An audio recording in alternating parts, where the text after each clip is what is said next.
Hey guys, welcome back to Forest Firearms. This is Thomas, and I just got a beautiful new gun.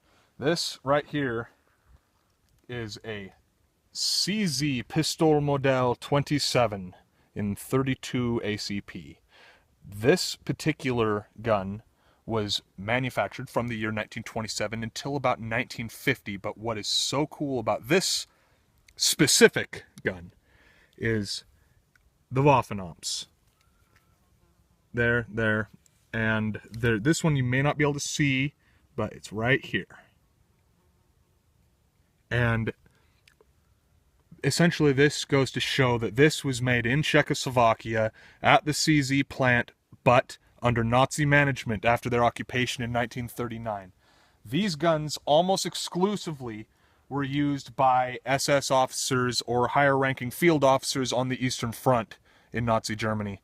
So this is my first Axis Powers weapon that I've ever owned, and I couldn't be more interested in the thing. So a couple more interesting little tidbits about the gun. This FNH that you see right there, that is a denotation for CZ. They didn't want allies that may capture somebody that has this gun to know that this gun was made by Česká Zbrojovka.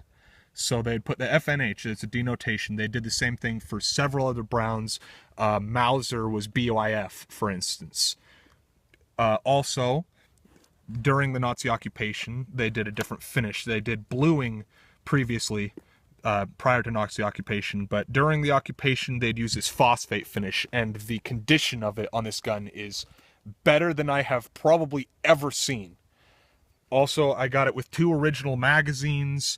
The original grip is in phenomenal condition. Usually the bottom corners will chip off on the grips. They don't on this particular one.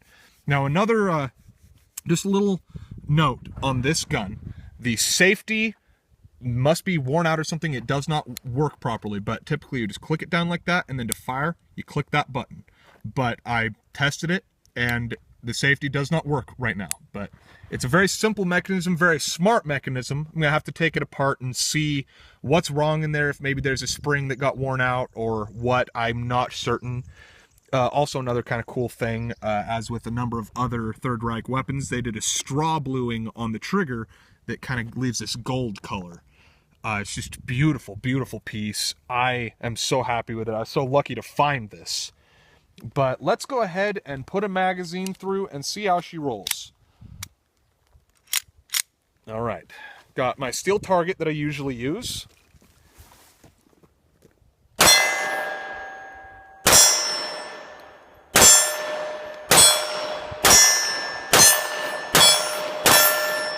All right, this thing shoots nice, really nice. Very little recoil, of which is to be expected with a 32. Another weird thing, now that we got this locked open, I should show you guys. This gun does not stay locked open on an empty chamber if you do not have a magazine in. As soon as you drop the magazine, and this has the Walther P38 style mag release, so you click back, pull, but with this, as you saw there, the slide will go forward, so you have to recharge the slide when you put a new magazine in. And like I say, these are original mags, which is just another cool thing. Another feature with this gun, you cannot pull the trigger without a mag in the gun. It can even be an empty mag, then you can pull the trigger. You cannot pull the trigger without a mag in the gun. So I'm going to go ahead and reload this magazine right here. And these are 8 rounds.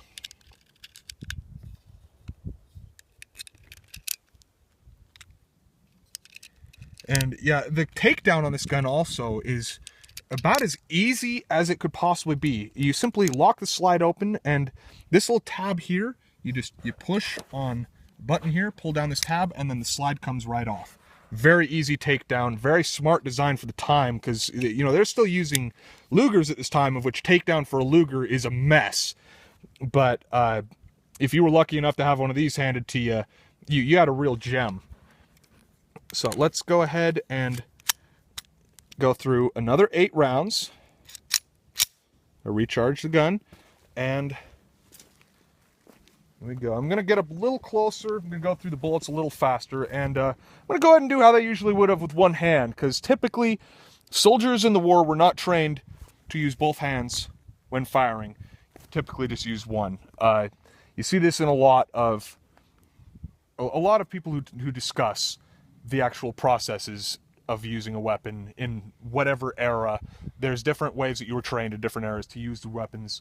World War II and World War I, in fact, typically one hand to fire. I like firing with both hands, it's more stable, but let's do it the way they did it.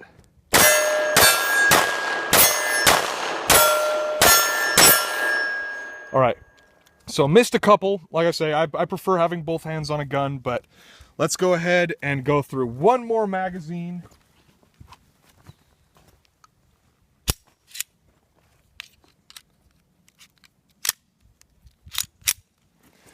And I'm going to get right up close, and I'm going to try and just cycle through as quick as I can. Just, like I said, this is a very small bullet.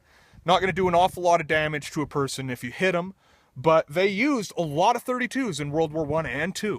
So apparently it was effective. But usually this is something that you would use at very close range. So yeah, let's just see how it goes.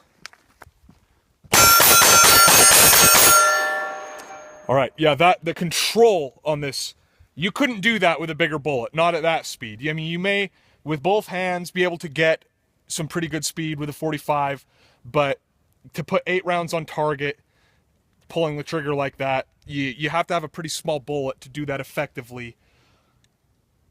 32 will do it, and this is just the most beautiful weapon. I mean, I could not be a lot happier with it. Got all the right markings.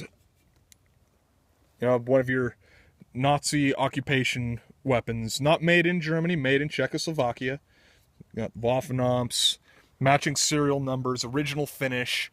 I couldn't be happier. And yeah, this is Thomas of Forest Firearms. Hope you guys enjoy.